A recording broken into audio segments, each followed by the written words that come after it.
भारत में जो लोकतंत्र है उसमें हमारे अल्पसंख्यकों का क्या हाल है, उसके बारे में कुछ बातचीत करेंगे।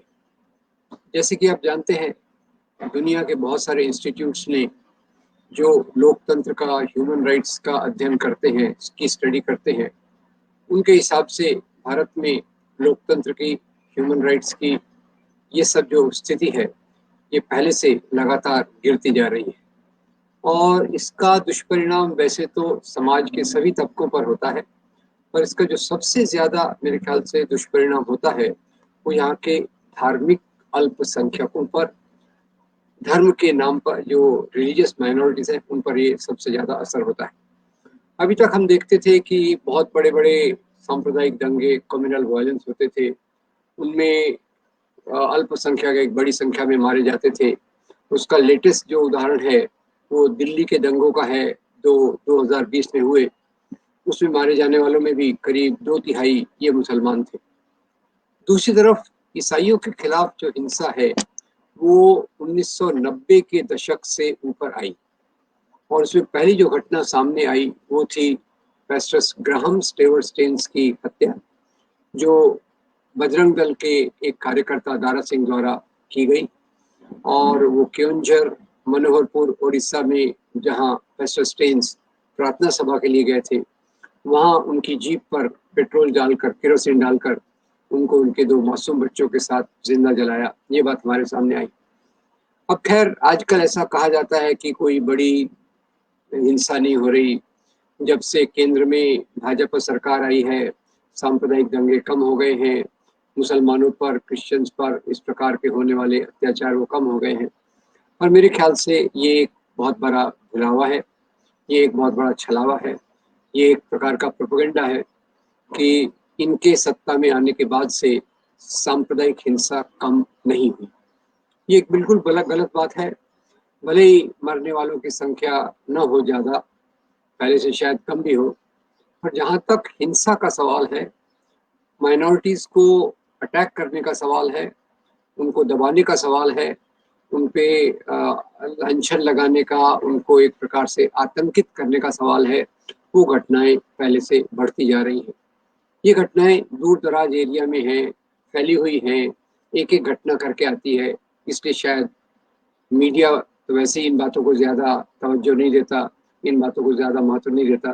पर ये वो एक कारण हो सकता है जिसके कारण एक ऐसा इम्प्रेशन, एक ऐसी बात खड़ी की जा रही है कि अब भाजपा में आने के बाद अल्पसंख्यक पहले से सुरक्षित है। ये पूरी गलत बात है, और इसका मैं एक ताज़ा उदाहरण आपके सामने रखता हूँ। अभी 19 मार्च को दिल्ली से 2 नन्स, जो सेक्रेड हार्ट कांग्रीगेशन की नन्स थी, वो 2 टीन एज लड़कियों के साथ जो दीक्षा लेना चाहती थी नन बनने की, उनको अंग्रेजी में कहते हैं पोस्टुलेंट। जो पोस्टुलेंट थी, जिनकी इच्छा थी कि वो नन बने, वो इनके साथ दिल्ली से उड़ीसा की तरफ जा रही थी। बीच में झांसी स्टेशन के पहले ही कुछ लोगों को लगा कि ये नन्स जो हैं, ये धर्मांतरण का काम कर रही हैं। तो झांसी स्टेशन पर बहुत सारे बजरंग दल के कार्यकर्ता जमा हो गए, और इन्होंने नन्स को डराया, धमकाया, कहा कि आप धर्मांतरण का काम कर रहे हो। और जो लड़कियां थी पोस्टुलेंट, जो दीक्षा लेने जा रही थी, उनको भी काफ़ी सवाल जवाब किए, उनके आई कार्ड मांगे। तो लड़कियों ने कहा कि भाई, हम तो क्रिश्चियन हैं, हम ईसाई हैं, और हम केवल दीक्षा लेकर एक नन बनना चाहते हैं। उसके बावजूद इन जो कार्यकर्ता थे बजरंग दल के, उनसे जुड़े हुए संगठनों के, उन्होंने इन्हें काफ़ी डराया और पुलिस को बुलाया। अब पुलिस ने भी यहाँ इस बात का ख्याल नहीं किया कि ये जो बजरंग दल के कार्यकर्ता हैं, ये कानून को अपने हाथ में ले रहे हैं। वो दूसरे लोगों को डराना, धमकाना, आतंकित करना, ये कानून के हिसाब से बिल्कुल गलत है। तो उन्होंने नन्स का साथ देने के बदले इनका साथ दिया, इन लोगों का जो इनको डरा रहे थे उनका साथ दिया, और झांसी स्टेशन पर 2 नन्स को उन 2 लड़कियों के साथ नीचे उतार दिया। और जब ये कार्रवाई की गई, उस समय कोई भी महिला ऑफिसर वहाँ नहीं थी। खैर, बाद में तो खैर एक लंबी कहानी चली, इन नन्स पर, लड़कियों पर जो गुजरा होगा वो तो वही जानती है। पर पुलिस स्टेशन उनको ले जाया गया और उसके बाद पूरी पूछताछ जमा ये हुई। उसके पहले स्टेशन पर करीब 150 लोग जमा हो गए जो इनको डरा रहे थे, धमका रहे थे और धर्मांतरण का एक लांछन लगा रहे थे। उन्होंने ये भी कहा कि यूपी में जो धर्मांतरण विरोधी नया कानून आया है उसके हिसाब से ये नन्स दोषी हैं और इन पर कार्रवाई होनी चाहिए। पर खैर, जब पुलिस ने इसकी छानबीन की तो पता चला कि वे लड़कियां अपनी मर्जी से जा रही हैं, वो ईसाई हैं। और खैर, उनके आई कार्ड पे तो, हमारे आधार कार्ड पे तो धर्म लिखा नहीं होता। तो बजरंग दल वालों ने वो भी कहा कि तुम्हारे आई कार्ड में तो तुम्हारा धर्म नहीं लिखा, तुम कैसे बोल सकते हो कि तुम ईसाई हो, ये बातें वगैरह हुई। तो सवाल ये है कि आज कोई भी ऐरा गहरा जाकर एक नन जो ईसाई दिखती है, उनको, उनके ड्रेस को कैसेट कहा जाता है, जिसमें एक चोगा रहता है, सिर पे एक टोपी सरी की रहती है, तो वो उसके कारण उनकी धार्मिक पहचान बिल्कुल स्पष्ट हो जाती है। तो ऐसे व्यक्तियों को किस प्रकार से टारगेट किया जा रहा है, किस प्रकार से देखा जा रहा है, ये इस घटना ने हमें बताया। इसके पहले भी खैर एक सतना में ऐसी घटना हुई थी जहाँ नन्स को इस प्रकार से आतंकित किया गया था ट्रेन में। उसके पहले एक और घटना भी हुई थी जो जून में सतना में हुई थी और मई 2017 में झाबुआ में हुई थी। खैर, ये एक बातें हैं और ये लगातार घटनाएं आती रहती हैं हमारी नज़र में, ज़्यादा मीडिया में तो नहीं आती। पर परसिक्यूशन रिलीफ नाम का एक संगठन है जो इस प्रकार की घटनाओं को हमारे दृष्टिकोण में, हमारी नज़र में लाता है। ये परसिक्यूशन रिलीफ के अनुसार जो ईसाई विरोधी मानसिकता के कारण होने वाले इस प्रकार की घटनाएं, ये पहले से लगातार बढ़ रही हैं और इनकी 2020 की रिपोर्ट बताती है कि इस प्रकार की घटनाओं में एक साल में 40% वृद्धि हुई है। ये परसिक्यूशन रिलीफ की रिपोर्ट है जो इस बात पर लगातार एक अपनी दृष्टि बनाए रहती है। और उनके हिसाब से भारत के 28 राज्यों में से 22 राज्यों में इस प्रकार से क्रिश्चियन विरोधी मामला चल रहा है। और ये बात भी है कि ये जो ईसाई विरोधी हिंसा है, ये एक राजनीति के चलते हुए की जा रही है। उसके पहले ये भी बता दूं कि पिछले 6 साल में जब से ये सरकार सत्ता में आई है, तो बजरंग दल जैसे कार्यकर्ता, इनके जैसे संगठन अलग अलग नाम से इस प्रकार की गतिविधियां करते हैं, कानून को अपने हाथ में लेते हैं, लोगों को डराते हैं, धमकाते हैं, खास तौर से माइनॉरिटीज को। उन्हें लगता है कि अब क्योंकि ये सरकार हमारी सरकार है तो हम पर काय का बंधन लगेगा। वो इस प्रकार, और जिसको अंग्रेजी में कहते हैं इम्प्यूनिटी, उनको पता है कि उनके इस प्रकार की गतिविधि के कारण उन पर कोई कार्रवाई तो होने वाली नहीं है। और उल्टे उलट उनको एक जो सांप्रदायिक सोच, कम्युनल थिंकिंग, जो एक नफरत हमारे समाज में फैला दी गई है, उसके कारण उनको एक फायदा ही होगा। फायदा ही होगा मतलब उनके खिलाफ कोई एक्टिविटी नहीं होगी। तो ऐसे नौजवान लड़के, खास तौर से जो कहीं बेरोजगार हैं और भावनाओं से जिनको भड़काया गया है, जिनके अंदर इस प्रकार की भावनाओं को भरा गया है, कई बार तो मुझे लगता है कि ये लोग भी उतने गुनाहगार नहीं हैं। एक तरफ से बेकारी, गरीबी और दूसरी तरफ से इस प्रकार की विचारधारा जो लोगों का ब्रेन वॉश करती है, उसके कारण ये घटनाएं ज़्यादा हो रही हैं। और एक समाज में एक वातावरण पैदा किया गया है कि ईसाई मिशनरी लालच से और प्रलोभन देकर लोगों को ईसाई बना रहे हैं। अब ये बात सच है कि ईसाई भी भारत में जो है 2.3%, वो सभी एक सरीके नहीं है। पर इसमें कुछ ग्रुप होंगे, कुछ समूह होंगे, धर्मांतरण में अपना गौरव महसूस करते होंगे, और पर उनकी संख्या बहुत कम है। और वैसे भी वो जो करते हैं, भारत के संविधान के अनुसार अनुच्छेद 25 से लेकर 30 तक हमें पूरा अधिकार है कि हम अपने धर्म का पालन करें और अपने धर्म के आधार पर लोगों को चीज़ें बताएं। पर जहाँ तक मेजॉरिटी क्रिश्चियन कॉन्ग्रीगेशंस का सवाल है, उनकी एक समझ है, कई लोगों से अगर आप बात करके देखें तो वो लोगों को ईसाई बनाने का काम तभी करते हैं जबकि जो बनने वाला है खुद अपनी मर्जी से इस धर्म को स्वीकार करना चाहता है। इस धर्म को स्वीकार करना चाहता है। उसके बहुत बड़े कारण हैं। कारण तो मुख्य रूप से ये है कि एक जो पहले एक बात फैलाई गई है कि ये क्रिश्चियन मिशनरी डर से, डरा के, धमका के, लालच देकर, प्रलोभन देकर, विदेशी पैसे की मदद से धर्मांतरण करते हैं। उसमें एक बात स्पष्ट कर दूं कि जहाँ तक विदेशी पैसे का सवाल है, विदेशी पैसा तो FCRA के थ्रू आता है, होम मिनिस्ट्री का जिस पर नियंत्रण रहता है। तो उस पैसे को के आधार पे कोई धर्मांतरण करे, इसके बारे में मुझे शक है। दूसरा, अगर हम देखें तो 1971 से लेकर 2011, ये पिछले इतने दशकों में भारत में ईसाइयों की संख्या में कोई वृद्धि नहीं हुई है। उसके उलट थोड़ी सी गिरावट आई है। जैसे 1971 में भारत में ईसाइयों का परसेंटेज था 2.60, 2.60, और 2011 की जनसंख्या के अनुसार इनका परसेंटेज है 2.30। तो 2.60 से 2.30 ये जो पिछले इतने दशकों में आया है, उसमें भी हर दशक में देखिए 1981 में ये था 2.44, 1991 में था 2.34, 2001 में था 2.30 और 2011 में भी ये 2.30 रहा। तो एक तरफ से इस प्रकार की बात है। और दूसरा ये देखिए, कई लोग कहते हैं कि लोग धर्मांतरण तो करते हैं पर अपने धर्म को छुपा के रखते हैं। अब इसमें थोड़ी सच्चाई हो सकती है, इससे मैं इनकार नहीं करता। वो मामला ऐसा है कि जो आदिवासी क्रिश्चियन बनते हैं वो तो खैर छुपाते नहीं है, क्योंकि उनकी आरक्षण की प्रक्रिया पे कोई रोक टोक नहीं होती। जहाँ तक दलितों का सवाल है, जब दलित लोग धर्मांतरण करके ईसाई बनते हैं तो उनके आरक्षण पर रोक लगाती है, आरक्षण बंद हो जाता है। हो सकता है उस कारण से कुछ दलित अपना धर्मांतरण होने के बाद भी अपने आप को क्रिश्चियन न बताएं, पर निश्चित रूप से इसके कोई निश्चित प्रमाण नहीं है, इसके कोई बहुत ऑफिशियल इसके कोई आंकड़े नहीं है, तो उसके बारे में भी कहना उचित नहीं होगा, पर ये संख्या बहुत ज़्यादा नहीं है। और दूसरी तरफ से जहाँ देखा जाए कि भारत में ईसाई धर्म बहुत पुराना है।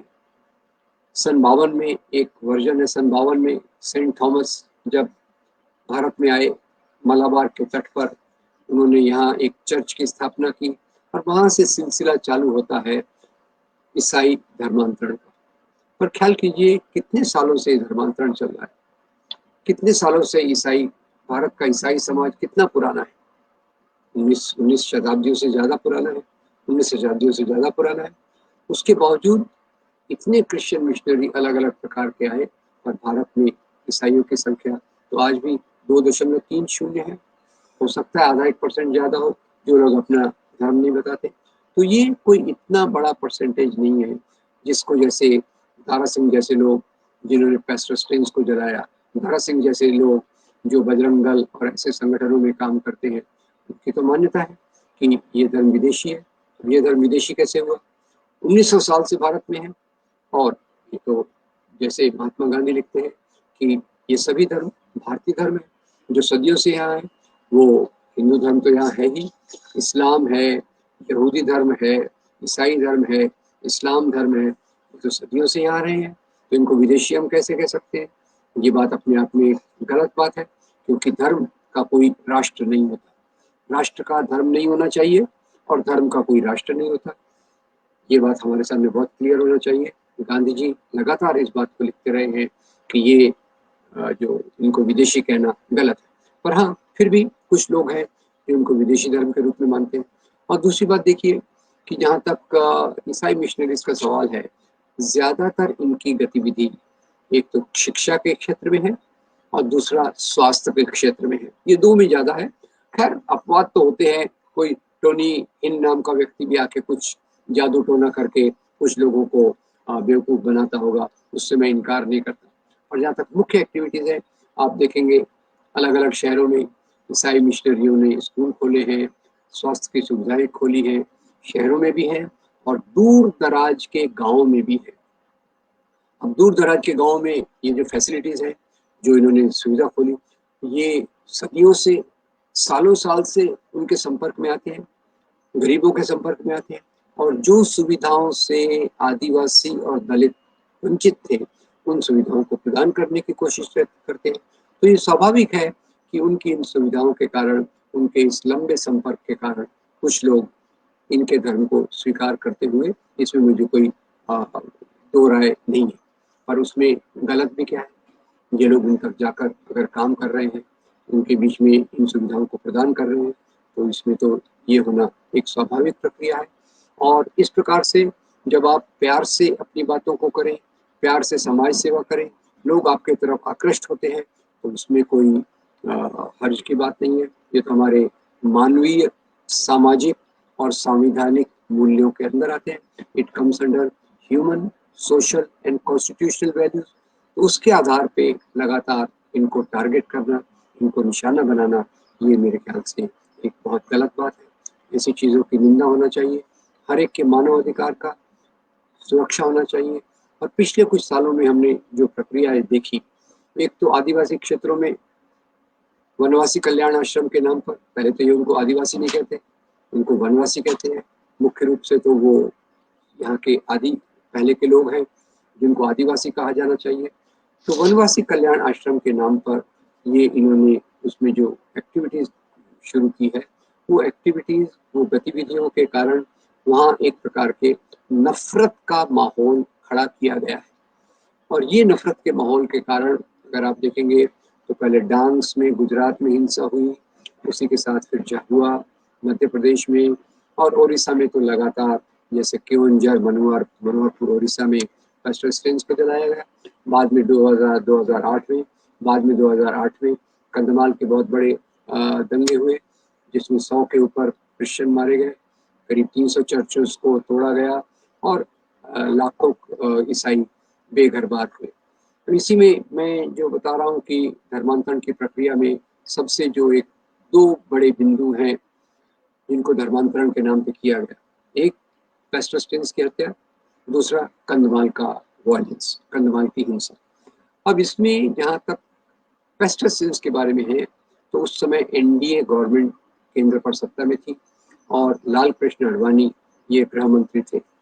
अब ये घटना, पेस्टल स्टेन्स को जलाने की घटना इतनी खतरनाक थी कि उस समय के भारत के राष्ट्रपति जो के.आर. नारायणन ने कहा कि ये दुनिया के सबसे खराब कृत्यों में से एक कृत्य है। तो खैर एक कमेटी बनाई गई, वाधवा कमीशन। वाधवा कमीशन ने अपनी जांच की और उन्होंने बताया कि केओंझर, मनोहरपुर, उड़ीसा, जहाँ पेस्टल स्टेन्स काम करते थे, वहाँ ईसाइयों की संख्या में कोई खास वृद्धि नहीं हुई है। It is not a statistical increase, जो छोटी मोटी बायोलॉजिकल स्वाभाविक वृद्धि हुई है, उसके अलावा कोई वृद्धि नहीं है। शायद मेरे पास उसके आंकड़े भी हैं। और जैसे कहा गया कि केओंझर में, केओंझर मनोहरपुर में, उस क्षेत्र में करीब 95% हिंदू है और ईसाइयों की संख्या ये कुछ हजारों में है। और उस हजारों की संख्या में थोड़ी 500, 1000, 2000 की वृद्धि हुई, जो एक स्वाभाविक वृद्धि सालों के साथ होती है। तो ये हमने देखा गया। दूसरी तरफ इन क्षेत्रों में वनवासी कल्याण आश्रम और कई स्वामी जी लोग आए, जैसे गुजरात में डांग्स में स्वामी असीमानंद, इधर उड़ीसा में स्वामी लक्ष्मणानंद, मध्य प्रदेश में आसाराम बापू के मानने वाले, ये लोगों ने आकर वहाँ इस प्रकार के काम किए, जहाँ से थोड़ी नफरत फैली और इन क्षेत्रों में एक तरफ हिंसा बढ़ी।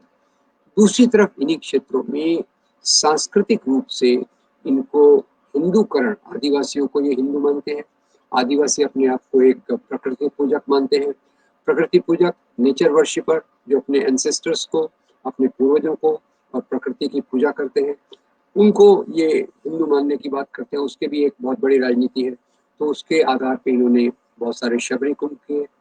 शबरी कुंभ, उसमें शबरी को इनके आदर्श के रूप में बताया गया, हनुमान को इनके आदर्श के रूप में बताया गया। और इसी के साथ आगे चलकर हम देखते हैं कि हमारे जो संविधान में प्रावधान है माइनॉरिटीज के लिए, उसमें मॉडिफाई करके, परिवर्तन करके, धार्मिक स्वतंत्रता अधिनियम के नाम पर ऐसे कानून लाए जा रहे हैं जहां लोगों के धर्म बदलने की स्वतंत्रता पर एक रोक लाने की कोशिश की जा रही है। तो जो फ्रीडम ऑफ रिलीजन, धर्म की स्वतंत्रता, ये हमारा नैतिक अधिकार है, मानवीय अधिकार है और संवैधानिक अधिकार है। और ये दुनिया के नियमों का भी अधिकार है। उसके खिलाफ ये जो एक मुहिम चलाई जा रही है, उस मुहिम के कारण अल्पसंख्यकों को निश्चित रूप से ये हो रहा है। और दूसरी तरफ इन्हीं को हिंदूकरण करने के लिए घर वापसी की एक प्रक्रिया चालू है। घर वापसी यानी ये लोग तो पहले हिंदू थे, भले ही आदिवासी हो, या ये पहले दलित थे, मुसलमान बन गए, तो उनको वापस लाने के लिए घर वापसी नाम की एक मुहिम विश्व हिंदू परिषद और दूसरे संगठनों द्वारा चलाई गई है, जिसमें आगरा की एक घटना है कि आगरा के जो पेवमेंट ड्वेलर, सड़क पे रहने वाले करीब 50 दलित थे, 50 परिवार थे, उनको कहा गया था कि आप एक इतवार को आइए, एक पूजा में भाग लीजिए, उसके बाद आपको रेशन कार्ड और BPL, below poverty level card मिलेगा। अब वो वहाँ जब गए तो पूजा के बाद डिक्लेयर कर दिया कि अभी आप हिंदू हो गए, और उसके बाद उनको रेशन कार्ड और ये देने की कोशिश की गई। तो खैर, धर्मांतरण के जो कारण है उसमें यहाँ की वर्ण व्यवस्था है, जाति व्यवस्था है, मिशनरीज का अपना काम है, संतों का, सूफियों का अलग मानवता के प्रसार का काम है। तो आज जरूरत इस बात की है कि हम अपने संविधान के रास्ते पर चलकर लोकतांत्रिक मूल्यों के आधार पर हर एक व्यक्ति की धर्म की आज़ादी को हम स्वीकार करें, उसका आदर करें। और धर्मनिरपेक्षता का यही मतलब होता है कि राज्य का कोई धर्म नहीं है, राज्य सभी धर्मों को बराबर की नज़र से देखता है। हाँ, ये बात है, जो लोग इसमें जादू टोना या नाटक करते हैं, जो जिस प्रकार के लोगों को बेवकूफ़ बनाते हैं, उन लोगों पर निश्चित रूप से रोक होना चाहिए। जब कुछ लोग स्वेच्छा से, दूसरे प्रभाव से, अच्छे काम के प्रभाव से अपना धर्म बदलना चाहते हैं, तो उसमें किसी प्रकार की रुकावट नहीं होना चाहिए। कितने हमारे यहाँ क्रिश्चियन मिशन इंस्टीट्यूट्स हैं, जिसमें लोग बड़ी उत्सुकता से, बड़े उत्साह से उनमें अपने बच्चों को पढ़ने के लिए भेजते हैं। इसमें भी कोई, हमारे समाज में कोई समस्या नहीं है। तो एक ऐसा समाज हमें देखने की ज़रूरत है जहाँ मानव अधिकारों की इज्जत हो, हमारी स्वतंत्रता की इज्जत हो, और हम अपनी चॉइस से, अपने चुनाव से, अपने धर्म का चुनाव, अपने जीवन के जीने के तरीके का चुनाव कर सकें। वही एक रास्ता है जिस रास्ते पर चलकर हमारे समाज का विकास होगा। और ये जो लोगों को आज लगता है कि हम कानून हाथ में ले लेंगे, धर्म के नाम पर कानून हाथ में लेंगे, इन पर एक अंकुश लगाने की जरूरत है। और ये अंकुश ऊपर से आना चाहिए। इनके जो विचारक हैं, बड़े नेता हैं, उन्होंने निश्चित रूप से संदेश देना चाहिए कि आप कमजोर लोगों को मत सताइए। और दूसरा, जब न्यायिक प्रक्रिया होती है, कानून के आधार पे इनको पूरी तौर से, कानूनी तौर से अगर वो सजा के हकदार हैं तो उनको सजा भी मिलनी चाहिए। आप ट्रेन के कंपार्टमेंट में जाकर स्त्रियों के साथ, लड़कियों के साथ उनका आईडी कार्ड मांगते हैं, उनसे बड़े आक्रामक भाषा में उनसे बात करते हैं, ये तो कोई सही बात नहीं है। क्योंकि आज इनको, लोगों को लगता है ये इनकी ये बातें चल जाएंगी, इस प्रकार से इसी के कारण ये घटनाएं ज़्यादा हो रही हैं। तो जैसे परसिक्यूशन रिलीफ ने कहा कि इन घटनाओं में वृद्धि हो रही है। और ये वैसे तो कहा जाए तो पिछले 6 साल में, खास तौर से पिछले 2-3 साल में आप देखें, और अगर आप आंकड़ों को देखेंगे, तो मुसलमानों के खिलाफ की ये जो बिखरी हुई हिंसा, इसमें भी वृद्धि हुई है। दलितों के खिलाफ बिखरी हुई हिंसा में भी वृद्धि हुई है, और क्रिश्चियंस के खिलाफ, ईसाइयों के खिलाफ ये बिखरी हुई हिंसा में भी वृद्धि हुई है। तो जरूरत इस बात की है कि एक संदेश दिया जाए कि कानून का राज चलेगा, कानून के आधार पर समाज चलेगा। और जो हमारे संविधान के मूल्य हैं, स्वतंत्रता, समता, समता में यहाँ ये बात आती है कि सभी धर्म के लोगों को समान अधिकार है। हमारी नागरिकता कोई ऊंच नीच के आधार पे आधारित नहीं है। इस बात को लेकर अगर हम चलेंगे तो निश्चित रूप से हमें बेहतर समाज बना सकेंगे। आपका बहुत धन्यवाद। फिर मिलेंगे इसी show. Thank you very much.